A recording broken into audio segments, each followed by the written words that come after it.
ಆತ್ಮೀಯ ವಿದ್ಯಾರ್ಥಿಗಳೇ, ನಾನು ನಿಮ್ಮೆಲ್ಲರ ಕನ್ನಡ ವಿಷಯ ಶಿಕ್ಷಕ ಮಿಸ್ಟರ್ ಇಮ್ರಾನ್ ಮುಲ್ತಾನಿ ನಿಮ್ಮೆಲ್ಲರನ್ನ SK CBSE school Hukkeri YouTube ಚಾನಲ್ಗೆ ಸ್ವಾಗತವನ್ನು ಕೋರ್ತಾ, ಈಗಾಗಲೇ ನಿಮ್ಮೆಲ್ಲರಿಗೂ ಗೊತ್ತಿರುವ ಹಾಗೆ ಫೌಂಡೇಶನ್ ಕೋರ್ಸನ್ನು ಪ್ರಾರಂಭ ಮಾಡ್ತಾ ಪ್ರಮುಖ ಅಧ್ಯಾಯಗಳನ್ನು ನೋಡ್ತಾ ಅದರ ಜೊತೆಗೆ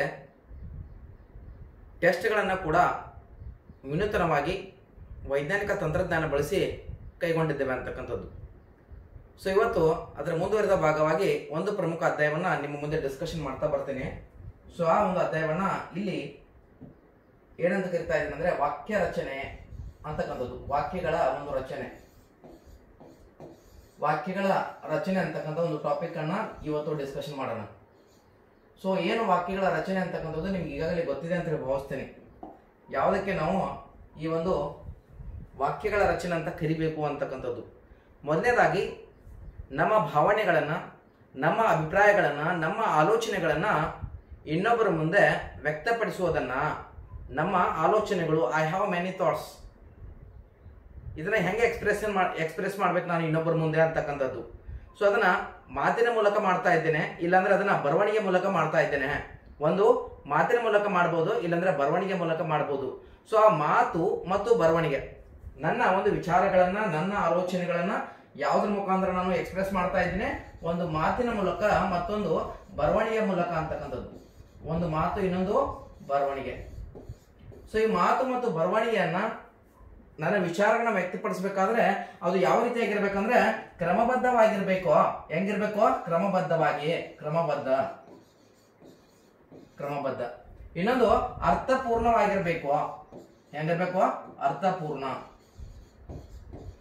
ಸೊ ಅಂದಾಗ ಮಾತ್ರ ಆ ಭಾಷೆ ಏನಂದ್ರೆ ಸುಂದರ ಅನಿಸ್ತದೆ.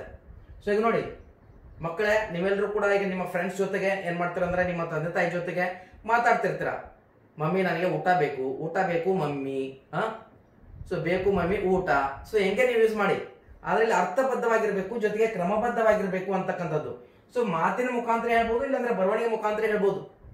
ನೀವು ನಿಮ್ಮ ತಂದೆ ತಾಯಿ ಜೊತೆಗೆ ಮಾತಾಡ್ಬೇಕಾದ್ರೆ, ಶಿಕ್ಷಕರೊಂದಿಗೆ ಮಾತಾಡ್ಬೇಕಾದ್ರೆ, ಅಥವಾ ನಿಮ್ಮ ಸಂಬಂಧಿಕರೊಂದಿಗೆ ಮಾತಾಡ್ಬೇಕಾದ್ರೆ ಇಲ್ಲಿ ಏನ್ ಮಾಡ್ತಾ ಇದ್ರ ಅಂದ್ರೆ ಮಾತು ಅಥವಾ ಬರವಣಿಗೆನ ಬಳಸ್ತಾ ಇದ್ದೀರಾ. ಸೊ ಆ ಬರವಣಿಗೆ ಯಾವಾಗಲೂ ಕ್ರಮಬದ್ಧವಾಗಿರ್ಬೇಕು, ಅರ್ಥಪೂರ್ಣವಾಗಿರ್ಬೇಕು.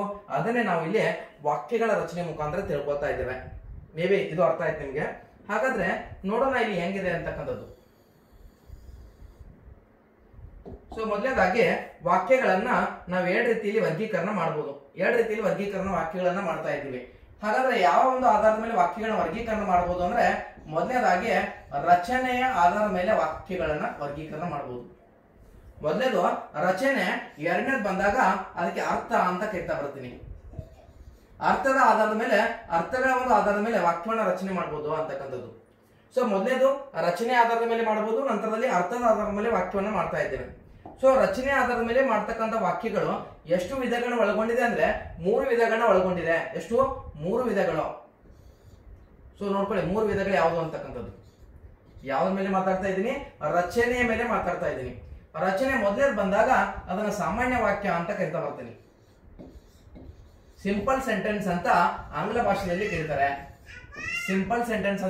ಸಾಮಾನ್ಯ ವಾಕ್ಯ, ರೈಟ್. ನಂತರದಲ್ಲಿ ಮುಂದಕ್ಕೆ ಹೋಗೋದಾದ್ರೆ ಎರಡನೇದಾಗಿ ಸಂಯುಕ್ತ ವಾಕ್ಯ ಅಂತ ಕರಿತಾ ಬರ್ತೀನಿ. ಎರಡನೇದು ಸಂಯುಕ್ತ ವಾಕ್ಯ, ಅಥವಾ ಇದನ್ನ ಕರಿಬಹುದು ನಾನು ಸಂಯೋಜಿತ ವಾಕ್ಯ ಅಂತ ಕೂಡ ಕರಿಬಹುದು. ನೀವು ಯಾವ ತಗೋತಿರೋ ಸಾಮಾನ್ಯ ವಾಕ್ಯವನ್ನ ಸರಳ ವಾಕ್ಯ ಅಂತ ಕೂಡ ಕರಿಬಹುದು. ಸರಳ ವಾಕ್ಯ. ಅದೇ ರೀತಿಯಾಗಿ ಈ ಒಂದು ಸಂಯುಕ್ತ ವಾಕ್ಯವನ್ನ ಸಂಯೋಜಿತ ವಾಕ್ಯ ಅಂತ ಕೂಡ ಕರಿತಾ ಬರ್ತೀನಿ. ನಿಮಗೆ ಯಾವುದೇ ಒಂದು ಅಡ್ಜಸ್ಟ್ ಆಗುತ್ತೆ ಅದನ್ನ ನೀವು ಇಲ್ಲಿ ಇಟ್ಕೊಳ್ಬಹುದು, ರೈಟ್. ಸೊ ಇದು ಬೇರೆ ಬೇರೆ ಹೆಸರುಗಳು. ಇನ್ನೊಂದು ಬಂದ್ಬಿಟ್ಟು ಮೂರನೇದಾಗಿ ಅದು ಮಿಶ್ರ ವಾಕ್ಯ ಅಂತ ಬರ್ತದೆ. ಮಿಶ್ರ ವಾಕ್ಯ ನೋಡಿ, ರಚನೆ ಆಧಾರದ ಮೇಲೆ ವಾಕ್ಯವನ್ನ 3 ರೀತಿಯಲ್ಲಿ ವಿಂಗಡಣೆ ಮಾಡ್ತಾ ಇದ್ದೇವೆ. ಮೊದಲೇದು ಸಾಮಾನ್ಯ ವಾಕ್ಯ, ಇದನ್ನ ಸರಳ ವಾಕ್ಯ ಅಂತ ಕರಿಬಹುದು, ಸಿಂಪಲ್ ಸೆಂಟೆನ್ಸ್ ಅಂತ ಕರಿತೀವಿ. ನಂತರದಲ್ಲಿ ಸಂಯುಕ್ತ ವಾಕ್ಯ ಅಂತ ಬರ್ತದೆ, ಕಾಂಪೌಂಡ್ ಸೆಂಟೆನ್ಸ್ ಅಂತ ಕರಿತೀವಿ, ಅಥವಾ ಸಂಯೋಜಿತ ವಾಕ್ಯ ಅಂತ ಕರಿತಾ ಬರ್ತೀವಿ. ಇನ್ನು ಮೂರನೇದು ಬಂದ್ಬಿಟ್ಟು ಮಿಶ್ರ ವಾಕ್ಯ ಅಂತ ಕರಿತೀವಿ. ಇಂಗ್ಲಿಷ್ ನಲ್ಲಿ ಇದಕ್ಕೆ ಕಾಂಪ್ಲೆಕ್ಸ್ ಸೆಂಟೆನ್ಸ್ ಅಂತ ಕರೀತಾರೆ, ರೈಟ್. ಈ ರೀತಿಯಾಗಿ 3 ವಾಕ್ಯಗಳು ಬರ್ತದೆ. ಇದು ರಚನೆ ಆಧಾರದ ಮೇಲೆ. ಹಾಗಾದ್ರೆ ಸರ್ ಅರ್ಥದ ಆಧಾರದ ಮೇಲೆ ನಾವು ಹೆಂಗ್ ಮಾಡ್ಬೋದ್ರಿ? ಅರ್ಥದ ಆಧಾರದ ಮೇಲೆ ಯಾವ ಪ್ರಕಾರಗಳನ್ನ ನಾವು ಇಲ್ಲಿ ಮಾಡಬಹುದು ಅಂತಕ್ಕಂಥದ್ದನ್ನ ನೋಡ್ತಾ ಹೋಗೋಣ. ಮೊದಲನೇದು ಬಂದಾಗ ಅರ್ಥದ ಆಧಾರದ ಮೇಲೆ ಕೇವಲ 3 ಬರಲ್ಲ, ಸಾಕಷ್ಟು ಬರ್ತದೆ. ಆದರೆ ಪ್ರಮುಖವಾಗಿ ಮೊದಲನೇದು ಬರೋದು ಯಾವ್ದಂದ್ರೆ ನಿಶ್ಚಯಾರ್ಥಕ. ನಿಶ್ಚಯಾರ್ಥಕ ಅಂತ ಬರ್ತದೆ. ಏನ್ ಬರ್ತದೆ ಸರ್? ನಿಶ್ಚಯಾರ್ಥಕ. ಏನ್ ಬರ್ತಾ ಇದೆ? ನಿಶ್ಚಯಾರ್ಥಕ ಅಂತಕ್ಕಂಥದ್ದು ಮೊದಲೇದು.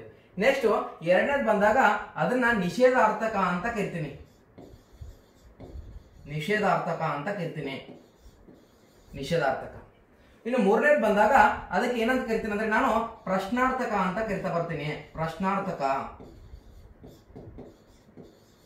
ಇನ್ನು ನಾಲ್ಕನೇದು ಬಂದಾಗ ಅದಕ್ಕೆ ಏನಂತ ಕರೆಯೋಣ? ನಾಲ್ಕನೇದು ಬಂದಾಗ ವಿದ್ಯಾರ್ಥಕ ಅಂತ ಕರಿತೀನಿ. ವಿದ್ಯಾರ್ಥಕ. ಇನ್ನೊಂದು ತಗೊಳ್ಳೋಣ. ಸೊ 5 ಬರ್ತದೆ. ಸೊ 5ನೇದು ಇಲ್ಲಿ ತಗೊಳ್ತಾ ಇದ್ದೀನಿ. 5ನೇದು ಬಂದಾಗ ಅದನ್ನ ಏನಂತ ಕರಿತಾ ಇದ್ದೀನಿ ಅಂದ್ರೆ ಭಾವಾರ್ಥಕ ಅಂತ ಕರಿತಾ ಬರ್ತೀನಿ. ಭಾವಾರ್ಥಕ ಅಂತ ಕರಿತೀನಿ. ಸೊ ನೋಡಿ, ವಾಕ್ಯವನ್ನ ನಾವು ಯಾವ ರೀತಿಯಾಗಿ ಒಂದು ವಿಂಗಡಣೆಯನ್ನ ಮಾಡ್ತಾ ಇದೀವಿ ಅಂತಕ್ಕಂಥದ್ದು. ವಾಕ್ಯಗಳ ರಚನೆ ನೋಡ್ತಾ ಇದ್ದೀವಿ. ಯಾಕಂದ್ರೆ we express our feelings to each other. ನಮ್ಮ ಆಲೋಚನೆಗಳನ್ನ, ನಮ್ಮ ಭಾವನೆಗಳನ್ನ अपने विचारों को आदान प्रदान करना. आदान प्रदान करने के लिए भाषा की जरूरत है. या लिखकर आप अपने विचारों को आदान प्रदान कर सकते हैं या बोलकर. राइट. ಸೊ ನೀವು ಏನಂದ್ರೆ ಬರೆಯೋದ್ರ ಮುಖಾಂತರ ಮಾಡಬಹುದು ಅಥವಾ ಹೇಳೋದ್ರ ಮುಖಾಂತರ ಮಾಡಬಹುದು. You can write or you can ಅಂದ್ರೆ ಓರ್ಲಿ ಹೇಳ್ಬೋದು, ಓರಲ್ ಕೂಡ ಹೇಳ್ಬೋದು ನಾವು. ಸೊ ಇಲ್ಲಿ ರಚನೆ ಅಂತಕ್ಕಂಥದ್ದು, ಅರ್ಥ ಅಂತಕ್ಕಂಥದ್ದು 2 ಬರ್ತಾ ಇದೆ. ರಚನೆಯಲ್ಲಿ ಪ್ರಮುಖ 3 ಪ್ರಕಾರಗಳು, ಅರ್ಥದಲ್ಲಿ ಪ್ರಮುಖ 5 ಪ್ರಕಾರಗಳು ಬರ್ತದೆ. ಈ ಒಂದು ಕಾನ್ಸೆಪ್ಟ್ ಕ್ಲಿಯರ್ ಆಯ್ತಪ್ಪ ಅಂತ ಭಾವಿಸ್ತೇನೆ ಇಲ್ಲಿ. ಸೊ ಇದು ನಿಮಗೆ ಅರ್ಥ ಆಯ್ತು. ಈಗ ಒಂದೊಂದಾಗಿ ತಿಳ್ಕೊಳ್ತಕ್ಕಂಥ ಪ್ರಯತ್ನ ಮಾಡೋಣ. ನಿಮಗೆ ಇದು ಇಂಪಾರ್ಟೆಂಟ್. ಏನಿಲ್ಲಿ ಸಿಂಪಲ್, ಕಾಂಪೌಂಡ್ ಮತ್ತು ಕಾಂಪ್ಲೆಕ್ಸ್ ಅಂತ ಏನ್ ಬರ್ತದಲ್ಲ, ಇದು ಇಂಪಾರ್ಟೆಂಟ್. ಇದರಲ್ಲೂ ಕೂಡ ಕೆಲವೊಂದು ಅಂಶಗಳನ್ನ ನಿಮ್ಮ ಗಮನಕ್ಕೆ ನಾನು ತರ್ತಕ್ಕಂಥ ಪ್ರಯತ್ನವನ್ನು ಮಾಡ್ತಾ ಇದ್ದೇನೆ. ಮೊದಲನೇದಾಗಿ ತಗೊಳ್ಳೋಣ. ಯಾವ್ದಂದ್ರೆ ಅದು ಸಾಮಾನ್ಯ ವಾಕ್ಯ ಅಂತ ಕರಿತೀನಿ. ಅದಕ್ಕೆ ಏನಂತ ಕರಿತೀನಿ? ಸಾಮಾನ್ಯ ವಾಕ್ಯ. ಸಾಮಾನ್ಯ ವಾಕ್ಯ. ಸಾಮಾನ್ಯ ವಾಕ್ಯ. ಈ ಸಾಮಾನ್ಯ ವಾಕ್ಯವನ್ನ ನೀವು ಸರಳ ವಾಕ್ಯ ಅಂತ ಕೂಡ ಕರಿಬಹುದು. ಸಿಂಪಲ್ ಸೆಂಟೆನ್ಸ್ ಆಗಿದ್ವ ಸರಳ ವಾಕ್ಯ ಅಂತ ಕರಿಬಹುದು. ನೋಡಿ ಹಾಗಾದ್ರೆ ಏನು ಸಾಮಾನ್ಯ ವಾಕ್ಯ ಅಂದ್ರೆ ಅಂತಕ್ಕಂಥದ್ದು ಅರ್ಥ ನೋಡ್ಕೊಳ್ಳೋಣ. ಮೊದಲನೇದಾಗಿ ಒಂದು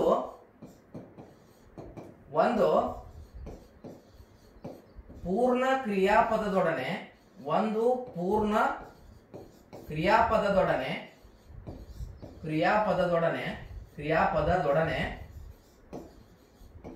ಸ್ವತಂತ್ರವಾಗಿ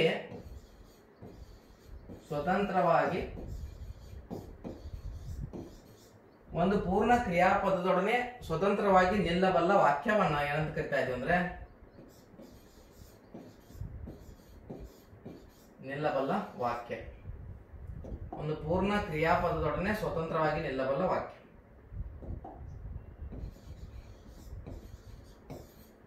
ಹಾಗಾದ್ರೆ ನಿಮಗಿಲ್ಲಿ ಒಂದು ಕನ್ಫ್ಯೂಷನ್ ಬರ್ತಾ ಇದೆ, ಸರ್ ಕ್ರಿಯಾಪದ ಅಂದ್ರೆ ಏನು ಅಂತಕ್ಕಂಥದ್ದು. ಒಂದು ವಾಕ್ಯ ಆಗ್ಬೇಕಾದ್ರೆ ಅದಕ್ಕೆ ಸಬ್ಜೆಕ್ಟ್, ಅಬ್ಜೆಕ್ಟ್ ಮತ್ತು ವರ್ಬ್ ಬೇಕು. ಅಂದ್ರೆ ಒಂದು ಕರ್ತೃ, ನಂತರದಲ್ಲಿ ಕರ್ಮ, ನಂತರದಲ್ಲಿ ಕ್ರಿಯಾಪದ ಬೇಕು. ಸೊ ಒಂದು ಸೆಂಟೆನ್ಸ್ ಆಗ್ಬೇಕಾದ್ರೆ ಇದೆಲ್ಲ ಬೇಕೇ ಬೇಕು. ಇದೆಲ್ಲ ಸೆಂಟೆನ್ಸ್ ಆಗ್ಲಿಕ್ಕೆ ಸಾಧ್ಯ ಇಲ್ಲ. ಸಬ್ಜೆಕ್ಟ್, ಅಬ್ಜೆಕ್ಟ್, ವರ್ಬ್ ಅಂತೇಳಿ ಇಂಗ್ಲಿಷ್ ನಲ್ಲಿ ಕರಿತೀರಾ. ನಮ್ದು ಸೀರಿಯಲ್ ವಾಯ್ಸ್ ಹಿಂಗಿರ್ಬೇಕು. ಒಂದು ಎಕ್ಸಾಂಪಲ್ ನಿಮಗೆ ಕೊಡ್ತೀನಿ ಇಲ್ಲಿ ನೋಡಿ. ಸೊ ಹೆಂಗೆ ಇರುತ್ತೆ ಅಂತಕ್ಕಂಥದ್ದು. ರಾಮನು ರಾವಣನನ್ನು ಕೊಂದನು. ರಾಮನು ರಾವಣನನ್ನು ಕೊಂದನು. ನೋಡಿ, ರಾಮನು ರಾವಣನನ್ನು ಕೊಂದನು, ಇದು ಒಂದು. ನಂತರದಲ್ಲಿ ಎರಡನೇದು ಬಂದಾಗ, ಎರಡನೇದು ತಗೊಳ್ಳಿ, ರಾವಣನನ್ನು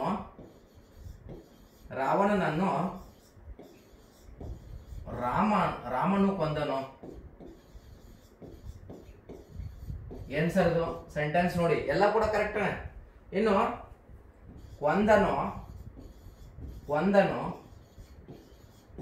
ರಾಮನು ರಾವಣನನ್ನು. ಸೊ 3 ರೀತಿಯಲ್ಲಿ ಬರೆದಿದ್ದೀನಿ. ಫಸ್ಟ್ ಒನ್, ರಾಮನು ರಾವಣನನ್ನು ಕೊಂದನು. ಗೊತ್ತಿದೆ ನಿಮ್ಗೆ. ಈಗ ನಾವು ರಾವಣ, ರಾಮ ಯಾರು ಅಂತ ಹೇಳ್ಬೇಕಾಗಿಲ್ಲ. ರಾಮಾಯಣ ಹಿಂದೂ ಧರ್ಮದ ಒಂದು ಪವಿತ್ರ ಗ್ರಂಥ. ರಾಮಾಯಣವನ್ನ ವಾಲ್ಮೀಕಿ ಮಹರ್ಷಿಗಳು ಬರೀತಾರೆ. ಯಾರು ಬರೆದ್ರು? ವಾಲ್ಮೀಕಿ ಮಹರ್ಷಿಗಳು. ಯಾರು ಬರೀತಾರೆ? ವಾಲ್ಮೀಕಿ. ಸೊ ವಾಲ್ಮೀಕಿ ಮಹರ್ಷಿಗಳು ಬರೀತಾರೆ. ಸೊ ಇವರನ್ನ ಕುರಿತು ಬುಧ ಕೌಶಿಕ ಮುನಿ ಒಂದು ಮಾತನ್ನ ಹೇಳ್ತಾನೆ. ಜಸ್ಟ್ ನಿಮ್ಗೆ ಹೇಳ್ತಾ ಇದ್ದೀನಿ. ಬುಧ ಕೌಶಿಕ ಮುನಿ ಏನಂತ ಹೇಳ್ತಾನಂದ್ರೆ, ಕುಜಂತಂ ರಾಮರಾಮೇತ್ ಮದ್ರ ಮಧುರಾಕ್ಷರಂ ಆರುಹ್ಯ ಕವಿತಾ ಶಾಖಂ ಒಂದೇ ವಾಲ್ಮೀಕಿ ಕೋಕಿಲಂ ಅಂತ ಹೇಳ್ತಾನೆ. ಏನ್ ಹೇಳ ಬುಧ ಕೌಶಿಕ ಮುನಿ? ಯಾರನ್ನ ಕುರಿತು? ವಾಲ್ಮೀಕಿಯನ್ನು ಕುರಿತು. ಎತ್ತರವಾದಂತ ಮರದ ಮೇಲೆ ಕುಳಿತಂತ ಒಂದು ಕೋಕಿಲೆ ರಾಮ ರಾಮ ಅಂತ ಅರ್ಹುತಾ ಇದೆ. ಅದು ಏನಂದ್ರೆ ರಾಮಾಯಣ. ರೈಟ್? ಬುಧ ಕೌಶಿಕ ಮುನಿ ಹೇಳ್ತಾನೆ, ಕುಜಂತಂ ರಾಮ ರಾಮೇತಿ ಮಧುರ ಮಧುರಾಕ್ಷರಂ ಆರುಹ್ಯ ಕವಿತಾ ಶಾಖಂ ಒಂದೇ ವಾಲ್ಮೀಕಿ ಕೋಕಿಲಂ ಅಂತ ಕರಿತಾ ಬರ್ತೀವಿ. ನೋಡಿ, ಅಂದ್ರೆ ವಾಲ್ಮೀಕಿ. ಸೊ ವಾಲ್ಮೀಕಿ ಈ ರಾಮಾಯಣದ ಕರ್ತೃ. ಇಲ್ಲಿ ನೋಡಿ ಸೆಂಟೆನ್ಸ್ ನೋಡಿ, ಜಸ್ಟ್ ಅದನ್ನ ನಿಮ್ಗೆ ಹೇಳಿದೆ ನಾನು. ರಾಮನು ರಾವಣನನ್ನು ಕೊಂದನು, ರಾಮನು ಕೊಂದನು. ನಂತರದಲ್ಲಿ ಕೊಂದನು ರಾಮನು ರಾವಣನು. ಆದ್ರೆ ಇದರಲ್ಲಿ ಸಿಸ್ಟಮೆಟಿಕ್ ಆಗಿ ಯಾವ್ದು ಅನಿಸ್ತಾ ಇದೆ ನಿಮ್ಗೆ? ಮೊದಲನೇದು ಅನಿಸ್ತಾ ಇದೆ ಅಲ್ವಾ? ರಾಮನು ರಾವಣನನ್ನು ಕೊಂದನು. ಯಾಕೆ ಹೇಳಿ? ಕರ್ತೃ ಕರ್ಮ ಕ್ರಿಯಾಪದ, ಇದಕ್ಕೆ ಕರ್ತೃ ಅಂತ ಕರಿತಾ ಬರ್ತೀನಿ. ಕರ್ತೃ, ಆಮೇಲೆ ದಿಸ್ ಇಸ್ ಕರ್ಮ, ನಂತರದಲ್ಲಿ ದಿಸ್ ಇಸ್ ಕ್ರಿಯಾಪದ. ರೈಟ್? ಸಬ್ಜೆಕ್ಟ್ ಅಬ್ಜೆಕ್ಟ್ ವರ್ಬ್ ಅಂತ ಕರಿತೀವಿ. ಇದು ಸೀರಿಯಲ್ ವೈಸ್ ನಮ್ಗೊಳಗೆ ಇರಬೇಕು. ಸೊ ಇದ್ರ ಸರಿಯಾಗಿ ಅನಿಸ್ತಾ ಇದೆ ಅಂತಕ್ಕಂಥದ್ದು. ಇಲ್ಲಿ ನೋಡಿ, ಒಂದು ಪೂರ್ಣ ಕ್ರಿಯಾಪದ. ಇಲ್ಲಿ ಕೊಂದನು ಅಂತಕ್ಕಂಥದ್ದು ಒಂದು ಪೂರ್ಣ ಕ್ರಿಯಾಪದ. ಫಾರ್ ಎಕ್ಸಾಂಪಲ್ ಇನ್ನೊಂದು ತಗೋತೀನಿ. ಇಲ್ಲಿ ನಿಮ್ಗೆ ಇನ್ನೊಂದು ಎಕ್ಸಾಂಪಲ್ ತಗೋತೀನಿ ನೋಡಿ.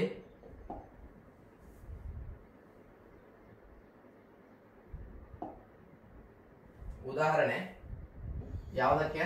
ಸಾಮಾನ್ಯ ವಾಕ್ಯಕ್ಕೆ ಒಂದು ಉದಾಹರಣೆ. ಒಂದು ಏನಿದೆ ಅಂದ್ರೆ, ಬೆಂಗಳೂರು ಕರ್ನಾಟಕದ ರಾಜಧಾನಿ silicon city or silicon valley ಅಂತ ಕರಿತಾ ಬರ್ತೀನಿ. Silicon city or silicon valley ಕರ್ನಾಟಕದ ರಾಜಧಾನಿ ಬೆಂಗಳೂರು. ಸೊ ಬೆಂಗಳೂರಿನಲ್ಲಿ ಕೋವಿಡ್-19 ಅಂದ್ರೆ ಕೊರೋನಾ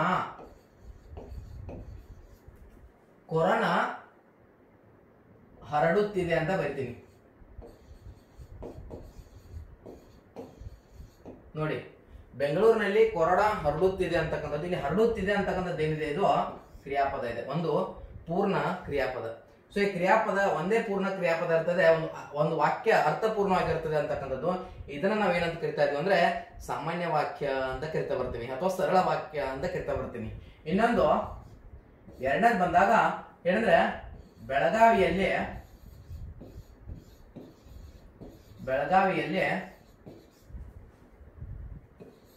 ಅತಿವೃಷ್ಟಿಯಿಂದ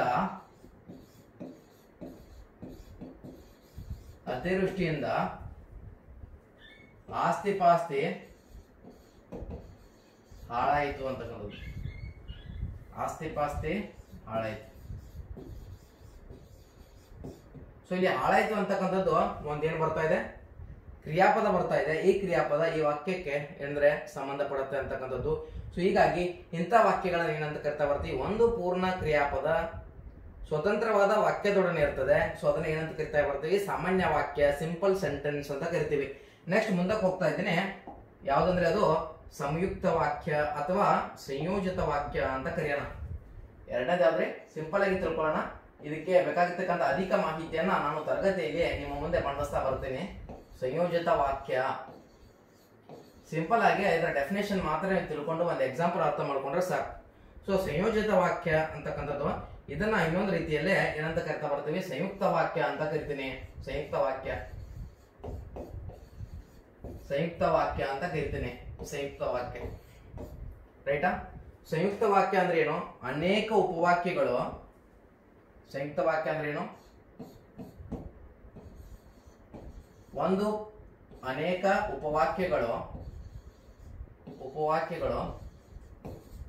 ಅನೇಕ ಉಪವಾಕ್ಯಗಳು ಒಂದು ಪ್ರಧಾನ ವಾಕ್ಯಕ್ಕೆ ಅಧೀನವಾಗಿದ್ದರೆ, ಸೊ ಅನೇಕ ಉಪವಾಕ್ಯಗಳಾಗಿ ನಿಲ್ಲಬಲ್ಲ. ಒಂದು ಪೂರ್ಣ ಕ್ರಿಯಾಪದದೊಡನೆ, ಹಿಂಗ್ ತಗೊಳ್ಳಿ ಯಾಕಂದ್ರೆ ನಿಮಗೆ ಕನ್ಫ್ಯೂಸ್ ಕ್ರಿಯೇಟ್ ಆಗತ್ತೆ. ಇದು ಡೆಫಿನೇಷನ್. ಒಂದು ಪೂರ್ಣ ಕ್ರಿಯಾಪದದೊಡನೆ ಅನೇಕ ಉಪವಾಕ್ಯಗಳಾಗಿ ನಿಲ್ಲಬಲ್ಲ ಒಂದು ಕ್ರಿಯಾಪದದೊಡನೆ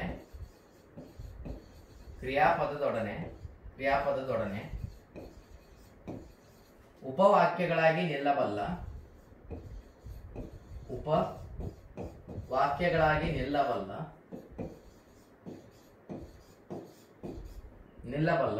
ವಾಕ್ಯವನ್ನು ಏನಂತ ಕರಿತಾ ಇದ್ವಿ ಅಂದ್ರೆ ನಾವು ಸಂಯೋಜಿತ ವಾಕ್ಯ ಅಂತ ಕರಿತಾ ಬರ್ತೀನಿ. ಸಂಯೋಜಿತ ಸಂಯೋಜಿತ ವಾಕ್ಯ ಅಂತ ಕರಿತೀವಿ. ಹಾಗಾದ್ರೆ ಎಕ್ಸಾಂಪಲ್ ಏನು ಸರ್, ಹೆಂಗೆ ಇದನ್ನ ಅರ್ಥ ಮಾಡ್ಕೊಳ್ಬಹುದು ಅಂತಕ್ಕಂಥದ್ದು ನೋಡಿದಾದ್ರೆ ನೋಡಿ, ಬಾಟಲಿನ ತುಂಬಾ ಹಾಲಿದೆ, ಬಾಟಲಿನ ತುಂಬಾ ಹಾಲಿದೆ,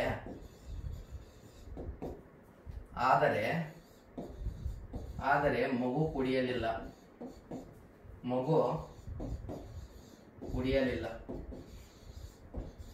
ನೋಡಿ, ಕುಡಿಯಲಿಲ್ಲ ಅಂತಕ್ಕಂಥದ್ದು ಒಂದು ವಾಕ್ಯ ಇದೆ, ಇಲ್ಲಿ ಒಂದು ಪೂರ್ಣ ಕ್ರಿಯಾಪದ ಇದೆ. ಇಲ್ಲಿ ಆದರೆ ಅಂತಕ್ಕಂಥ ಶಬ್ದ ಏನ್ ಬರ್ತಾ ಇದೆ ಅಂದ್ರೆ, ಇದು ಮಗು ಕುಡಿಯಲಿಲ್ಲ ಅಂತಕ್ಕಂಥದ್ದು ಒಂದು ಸಪರೇಟ್ ಉಪವಾಕ್ಯವಾಗಿ ನಾವು ರೆಡಿ ಮಾಡಿ ನಿಲ್ಲಿಸಬಹುದು. ಬಾಟಲಿನ ತುಂಬಾ ಹಾಲಿದೆ ಒಂದು ಸೆಂಟೆನ್ಸ್ ಕಂಪ್ಲೀಟ್ ಆಯ್ತು. ಮಗು ಅದನ್ನ ಕುಡಿಲಿಲ್ಲ ಅಂತಕ್ಕಂಥದ್ದು ಇನ್ನೊಂದು ಸೆಂಟೆನ್ಸ್, ಅಂದ್ರೆ ಉಪವಾಕ್ಯ ಇದೆ ಇಲ್ಲಿ. ಸೊ ಆದ್ರೆ ಕ್ರಿಯಾಪದ ಒಂದೇ ಇದೆ, ಕುಡಿಯಲಿಲ್ಲ ಅಂತಕ್ಕಂಥದ್ದು. ಕ್ರಿಯೆಯನ್ನು ಸೂಚಿಸ್ತಾ ಇದೀವಿ, ಕುಡಿಯಲಿಲ್ಲ ಅಂತಕ್ಕಂಥ. ನೋಡಿ, ಬಾಟಲಿನ ತುಂಬಾ ಹಾಲಿದೆ ಆದ್ರೆ ಮಗು ಕುಡಿಯಲಿಲ್ಲ ಅಂತಕ್ಕಂಥದ್ದು. ನೆಕ್ಸ್ಟ್ ಇನ್ನೊಂದು ನೋಡಿ, ಅಧಿಕ ಮಳೆಯಾಗಿದೆ, ಅಧಿಕ ಮಳೆಯಾಗಿದೆ, ಅಧಿಕ ಮಳೆಯಾಗಿದೆ ಆದರೆ ಕುಡಿಯಲು ನೀರಿಲ್ಲ, ಕುಡಿಯಲು ನೀರಿಲ್ಲ ಅಂತಕ್ಕಂಥ ಒಂದು ವಾಕ್ಯ ತಗೊಳ್ಳಿ. ಸೊ ಇಲ್ಲೂ ಕೂಡ ನೋಡಿ, ಅಧಿಕ ಮಳೆಯಾಗಿದೆ ಅಂತಕ್ಕಂಥದ್ದು ಆದರೆ ಅಂತಕ್ಕಂಥ ಶಬ್ದ ಏನ್ ಮಾಡ್ತಾ ಇದ್ರೆ ಜೋಡಿಸ್ತಾ ಇದೆ ಇಲ್ಲಿ. ಇನ್ನೊಂದು ಎಕ್ಸಾಂಪಲ್ ತಗೊಳ್ಳಿ, ಅವನು ಆಟವನ್ನು ಆಡಿದನು, ಸೊ ಆದ್ದರಿಂದ ಪರೀಕ್ಷೆಯಲ್ಲಿ ಉತ್ತೀರ್ಣನಾಗಲಿಲ್ಲ ಅಂತಕ್ಕಂಥದ್ದು.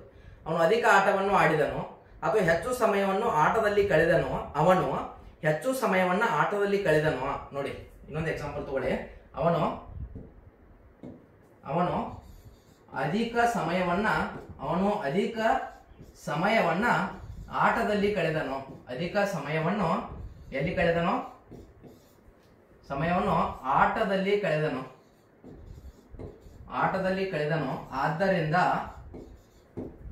ಆದ್ದರಿಂದ ಅವನು ಪರೀಕ್ಷೆಯಲ್ಲಿ ಉತ್ತೀರ್ಣನಾಗಲಿಲ್ಲ, ಆದ್ದರಿಂದ ಪರೀಕ್ಷೆಯಲ್ಲಿ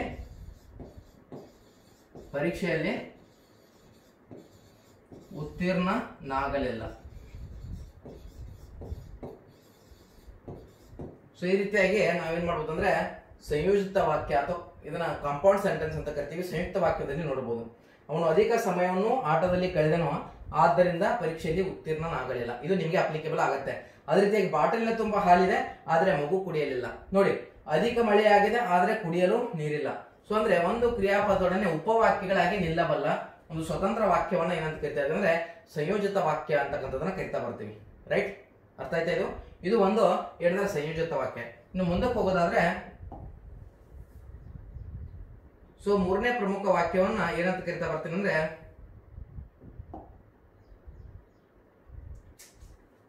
ಒಂದ್ ಸೆಕೆಂಡ್,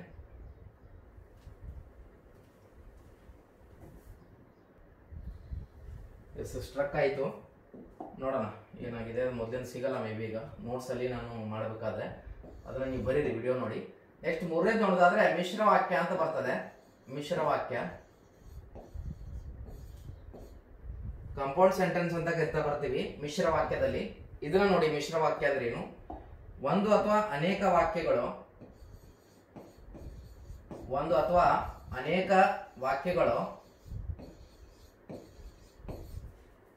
ಅನೇಕ ಉಪವಾಕ್ಯಗಳು ತಗೊಳ್ಳಿ. ಒಂದು ಪ್ರಧಾನ ವಾಕ್ಯಕ್ಕೆ ಅಧೀನವಾಗಿದ್ದರೆ, ಒಂದು ಪ್ರಧಾನ ವಾಕ್ಯಕ್ಕೆ ಅಧೀನವಾಗಿದ್ದರೆ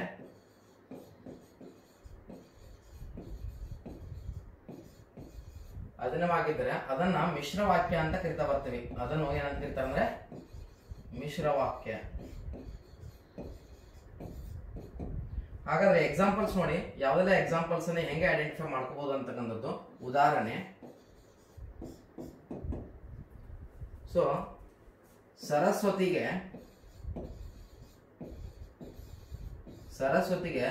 ಮದುವೆ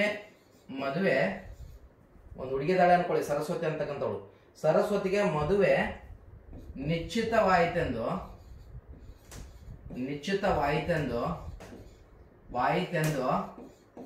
ನಿಶ್ಚಿತವಾಯಿತೆಂದು ಅವಳ ತಾಯಿಯಿಂದ ಗೊತ್ತಾಯಿತು. ಅವಳ ತಾಯಿಯಿಂದ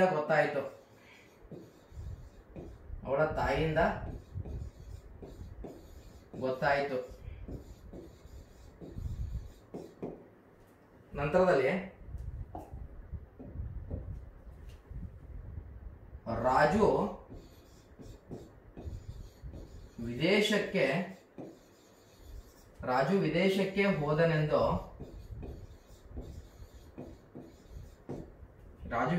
ಹೋದನೆಂದು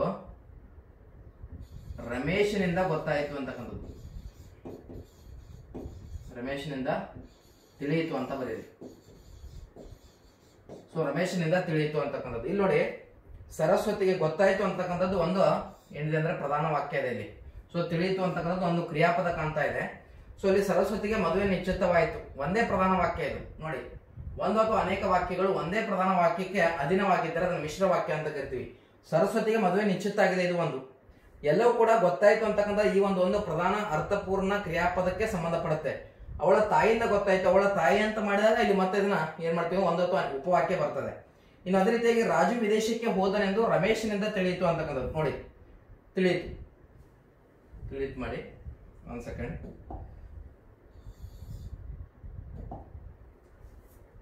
ರಾಜು ವಿದೇಶಕ್ಕೆ ಹೋದನೆಂದು ರಮೇಶನಿಂದ ತಿಳಿಯಿತು. ರಾಜು ಇಲ್ಲಿ ತಿಳಿಯಿತು ಅಂತಕ್ಕಂಥದ್ದು ಒಂದು ವಾಕ್ಯ ಪೂರ್ಣ ಕ್ರಿಯಾಪದ ಕಂಡು ಬರ್ತಾ ಇದೆ. ಸೊ ಇಲ್ಲಿ ರಾಜು ವಿದೇಶಕ್ಕೆ ಹೋಗಿದ್ದು ಒಂದು ವಾಕ್ಯ. ಸೊ ರಮೇಶನಿಂದ ತಿಳಿಯಿತು ಅಂತಕ್ಕಂಥದ್ದು ಒಂದು ವಾಕ್ಯ. ಸೊ ಅಂದ್ರೆ ಒಂದು ಪ್ರಧಾನ ವಾಕ್ಯಕ್ಕೆ ಇದೆಲ್ಲವೂ ಕೂಡ ಅಧೀನ ಆಗ್ತಾ ಇದೆ. ಸೊ ಹೀಗಾಗಿ ಇಂಥ ವಾಕ್ಯಗಳನ್ನ ಏನಂತ ಕರಿತಾ ಬರ್ತೀವಿ ಅಂದ್ರೆ ನಾವು ಏನಂತ ಕರಿತೀವಿ, ಮಿಶ್ರ ವಾಕ್ಯ ಅಂತ ಕರಿತಾ ಬರ್ತೀವಿ. ಏನಂತೇಳಿ, ಮಿಶ್ರ ವಾಕ್ಯ ಅಂತೇಳಿ. ಇದು ರಚನೆಯ ಆಧಾರದ ಮೇಲೆ, ಇಲ್ಲಿವರೆಗೆ ನೋಡಿದ್ವಿ ಅದೇನು ರಚನೆ ಆಧಾರದ ಮೇಲೆ. ಈ ನೆಕ್ಸ್ಟ್ ನೋಡ್ತಾ ಇದ್ದೀವಿ, ಅದು ಯಾವುದರ ಆಧಾರದ ಮೇಲೆ, ಅರ್ಥದ ಆಧಾರದ ಮೇಲೆ ವಾಕ್ಯಗಳು, ಅರ್ಥಗಳ ಆಧಾರದ ಮೇಲೆ. ಈಗ ನಿಮ್ಗೆ ಹೇಳಿದ್ದೆ ನಾನು, ಫಸ್ಟ್ ಒಂದು ಹೇಳಿದ್ದೆ, ಏನಂತ ಹೇಳಿದ್ದೆ, ನಿಶ್ಚಯಾರ್ಥಕ ಅಂತ ಹೇಳಿದ್ದೆ.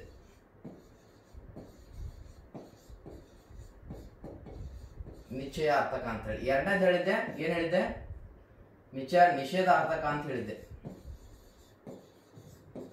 ನಿಷೇಧಾರ್ಥಕ ಅಂತ ಹೇಳಿದೆ, ನಿಷೇಧಾರ್ಥಕ ವಾಕ್ಯ. ಮೂರನೇದು ಹೇಳಿದ್ದೆ, ಏನಂತ ಹೇಳಿ, ಪ್ರಶ್ನಾರ್ಥಕ ವಾಕ್ಯ ಅಂತ ಹೇಳಿದ್ದೆ. ಪ್ರಶ್ನಾರ್ಥಕ. ನಾಲ್ಕನೇದು ಹೇಳಿದ್ದೆ, ಏನಂತ ಹೇಳಿದ್ದೆ, ಒಂದು ವಿದ್ಯಾರ್ಥಕ ವಾಕ್ಯ ಅಂತ ಹೇಳಿದ್ದೆ, ವಿದ್ಯಾರ್ಥಕ. ನೆಕ್ಸ್ಟ್ ಐದನೇದು ಹೇಳಿದ್ದೆ ನಿಮ್ಗೆ ಯಾವುದು, ಭಾವವಾಚಕ ಅಂತ ಹೇಳಿದ್ದೆ, ಭಾವವಾಚಕ. ಸೊ ಇಲ್ಲಿ ನೋಡಿ, 5 ಪ್ರಮುಖ ವಾಕ್ಯಗಳು ಬರ್ತಾ ಇದೆ. ಸೊ ಇಲ್ಲಿ ಒಂದೇ ಎಕ್ಸಾಂಪಲ್ಸ್ ಅನ್ನ ನಾನು ಏನ್ ಮಾಡ್ತೀನಿ ಅಂದ್ರೆ ಚೇಂಜ್ ಮಾಡ್ತಾ ಹೋಗ್ತೀನಿ. ನಿಶ್ಚಯಾರ್ಥಕ ಅಂತಕ್ಕಂಥದ್ದು ಏನು, ಭಾರತದ ಜನರು ಒಳ್ಳೆಯವರು.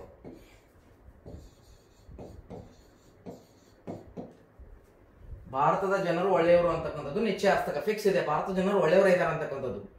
ನಿಶ್ಚಯಾರ್ಥಕ ಅಂದ್ರೆ ಏನು, ಫಿಕ್ಸ್ ಅಂದ್ರೆ ನಿಶ್ಚಿತ ಅಂದ್ರೆ 100% ಇದು ನಿರ್ಧಾರ ಆಗಿದೆ ಆಲ್ರೆಡಿ. ನಿಷೇಧಾರ್ಥಕ ಅಂತಕ್ಕಂಥದ್ದು ನೋಡೋದಾದ್ರೆ ಭಾರತದವರು ಒಳ್ಳೆಯವರಲ್ಲ, ಭಾರತದ ಜನರು ಏನಲ್ಲ, ಒಳ್ಳೆಯವರಲ್ಲ.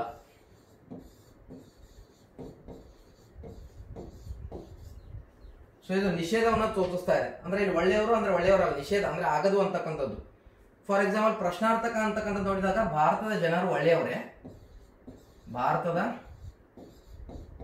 ಜನರು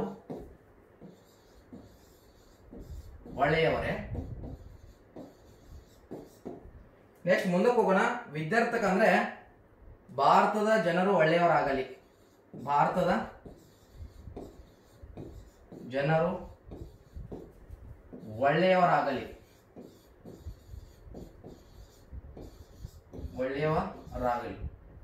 ಅಂತಕ್ಕಂಥದ್ದು. ನೆಕ್ಸ್ಟ್ ಇನ್ನು ಭಾವವಾಚಕ ನೋಡೋದಾದ್ರೆ ಭಾರತದ ಜನರು ಎಷ್ಟು ಒಳ್ಳೆಯವರು, ಭಾರತದ ಜನರು ಎಷ್ಟು ಒಳ್ಳೆಯವರು. ನೋಡಿ, ಸೊ ಇಲ್ಲಿ ಸೆಂಟೆನ್ಸ್ ಗಳನ್ನ ನೋಡಿ ಒಂದು ಬಾರಿ, ಇದರ ಅರ್ಥ ಹೇಳ್ತೀನಿ ನಿಮ್ಗೆ. ಮೊದಲನೇದಾಗಿ ಅರ್ಥ ತಿಳ್ಕೊಳ್ಳಿ. ಏನಿದೆ ಅಂದ್ರೆ ನಿಶ್ಚಯಾರ್ಥಕ ಅಂದ್ರೆ ನಿರ್ಧಾರ ಆಗಿದೆ ಅಂತಕ್ಕಂಥದ್ದು, ನಿರ್ಧಾರವನ್ನ ಮಾಡ್ತಾ ಇದೀವಿ ಇಲ್ಲಿ.